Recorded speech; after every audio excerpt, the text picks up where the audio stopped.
It's me Muhammad സിൻസിൽ ബികോമിലെ fifth സെമ്മിലെ ഇൻകം ടാക്സ് ലോസ് ആൻഡ് അക്കൗണ്ട്സിലെ പ്രോഫിറ്റ് ലിയോ ഇൻ സാലറിയെ കുറിച്ച് നമ്മൾ ഡിസ്കസ് ചെയ്യാൻ പോകുന്നത്. സോ അതിൽ 5 പോയിൻറ്റ്സ് ഉണ്ട്. ആ 5 പോയിൻറ്റ്സ് നമുക്ക് ഏതൊക്കെയാണ് നോക്കാം. പ്രോഫിറ്റ് ഇൻ ലിയോ സാലറി, അതായത് any amount other than salary. അതിൽ 5 പോയിൻറ്റ്സിൽ കൂടാണ്.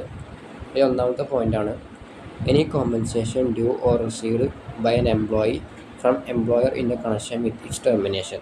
അതായത് എംപ്ലോയി ടെർമിനേഷൻ ബന്ധപ്പെട്ട് എംപ്ലോയിക്ക് എംപ്ലോയിയുടെ കയ്യിൽ നിന്ന് എന്തിനും ഒരു എമൗണ്ട് കിട്ടിയിട്ടുണ്ടെങ്കിൽ.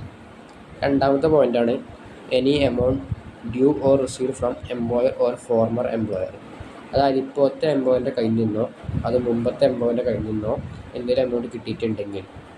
മൂന്നാമത്തെ പോയിൻ്റാണ് any amount received from unrecognised provident fund to the existence of employer's contribution and interest creation.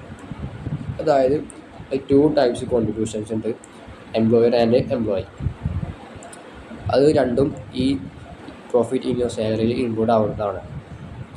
നാലാമത്തെ പോയിൻ്റാണ് any amount received under keyman insurance policy.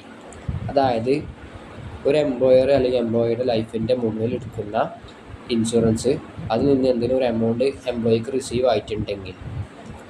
അഞ്ചാമത്തെ പോയിൻ്റാണ് any amount due or received from any person before joining any employment with that person or after cessation of employment with that person.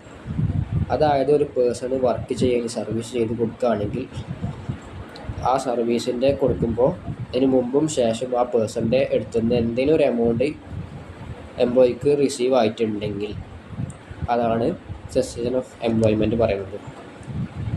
ഈ 5 പോയിൻറ്റ്സാണ് profit in your salary include ആവുന്നത്.